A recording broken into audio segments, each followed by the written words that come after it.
4 PM news network में दोस्तों आपका स्वागत है। मैं हूं आपके साथ राशिद ज़हीर। ट्रंप ने खुश होकर के 10-12 मैसेज कर दिए एक साथ। पाकिस्तान का शुक्रिया भी अदा कर दिया है, लेबनान की लड़ाई भी बंद कर दी है।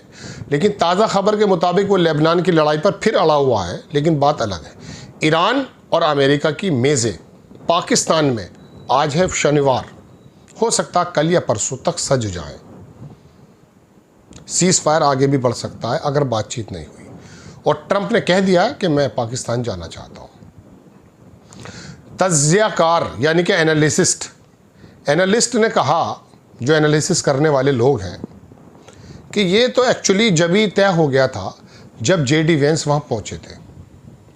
और जेडी वेंस के वहां पहुंचने पर दोस्तों ये तय हो गया था कि एक्चुअली बात पूरी तरह से फाइनल हो गई है।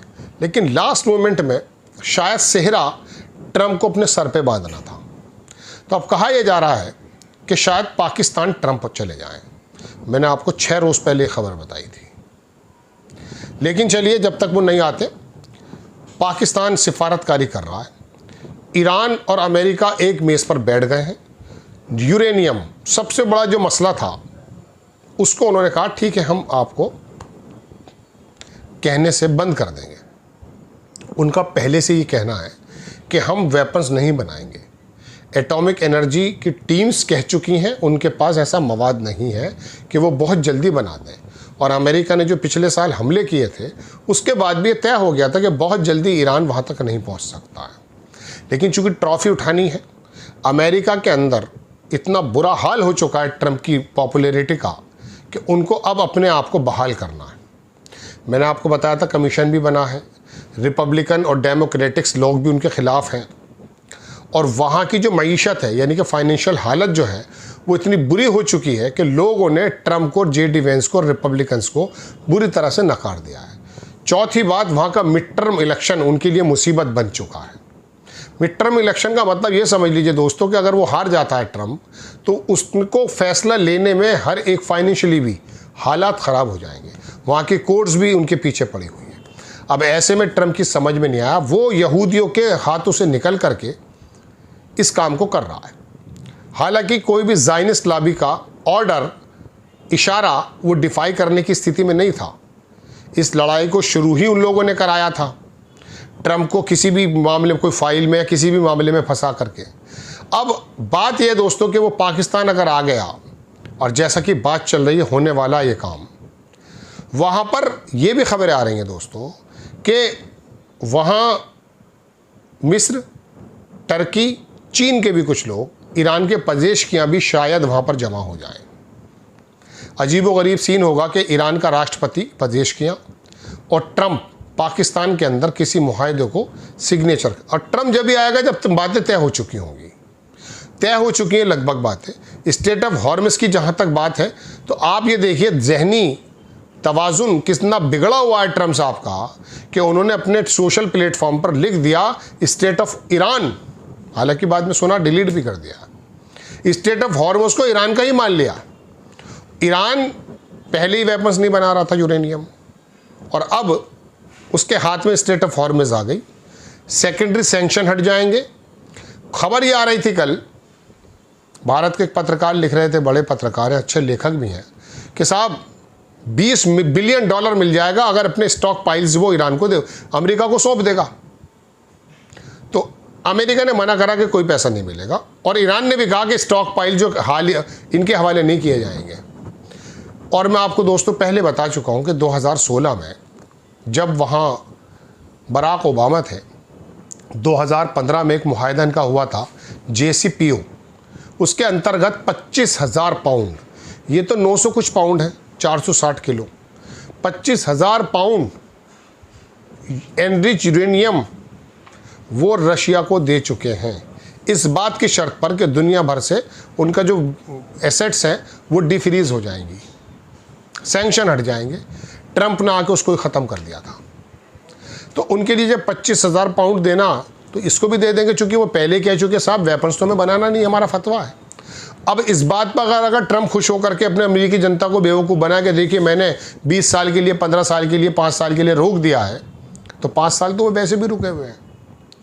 असल बात यह है कि अब ईरान के हाथ में स्ट्रेट ऑफ हॉर्मज़ आ गई। स्ट्रेट ऑफ हॉर्मज़ पर अगर वो टोल लेने लगे, ये मैं आपको बता चुका हूं, 100 बिलियन $125 बिलियन वो पर ईयर कमाना शुरू कर देंगे। उनके हालात कहीं से कहीं पहुंच जाएंगे। लेकिन हो सकता है वो ओमान, यूएई और अमेरिका इसके अंदर कुछ करें। एक बात मैं आपको दोस्तों और बता दूं, युआन में वो पैसे ले रहे हैं फ़िलहाल अभी, जैसा कि बताया जा रहा है।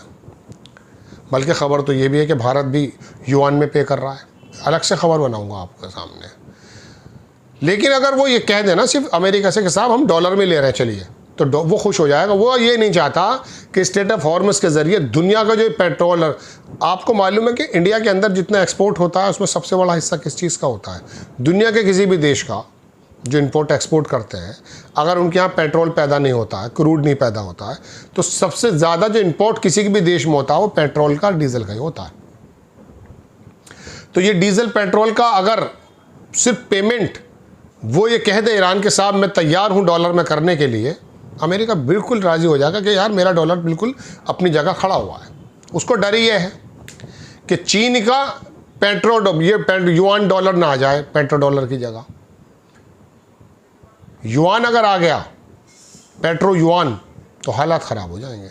चलिए, तो दोस्तों ये तो बात है इन दोनों की कि पाकिस्तान में ये लोग मिलने वाले हैं। और जो वो मुनीर है उसके बारे में ख़बर है कि वो वाशिंगटन भी गया है और ईरान में भी उसने समझाया है। बात लगभग तय हो चुकी है। मिसाइल्स का और बाकी चीज़ों का अमेरिका ने जिक्र नहीं किया है।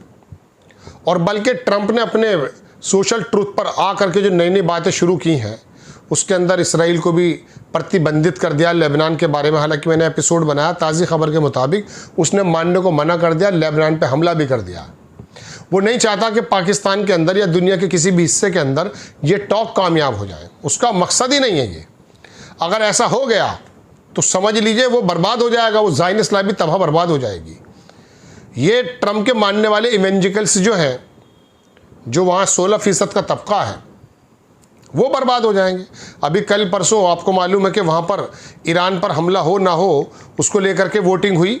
एक डेमोक्रेट चला गया उसमें। जहनी आप ये मत समझिए धार्मिक पशु भारत में ही है, पूरी दुनिया में ऐसे धार्मिक पशु हैं जो बच्चों की लाशों पर, महिलाओं की लाशों पर खुश होते हैं। तो ये 4-5 खबरें दोस्तों मुझे लगा कि आपको बता देनी चाहिए थी, इंपॉर्टेंट खबरें थी। इसमें कुछ चीज़ें तो मैंने आपके सामने लगा दी हैं कि वो क्या क्या उन्होंने लिखा है अपने उस पर और क्या क्या हुआ है और ताज़ा हाल क्या है। और पेट्रोल की जो कीमतें उनके बयान करते के साथ ही नीचे आ गई हैं। और एक अमेरिका का जो सेकंड कैरियर था वो जल गया है। अब क्यों जला है वो मालूम नहीं है, लेकिन ईरान वार से निकला था, जल गया बेचारा। Fire broke out on another US navy super carrier, 3 sailors injured, Forbes ने छापा है। और ये सारी की सारी Iran has just announced the state of Iran is fully open ready for full passage. ये सब चीज़ें मैं लगा देता हूँ आपकी स्क्रीन पर। आपसे गुजारिश, चैनल को सब्सक्राइब करें, शेयर करें। नेक्स्ट टाइम में किसी खबर के साथ हाजिर होता हूँ। जय हिंद।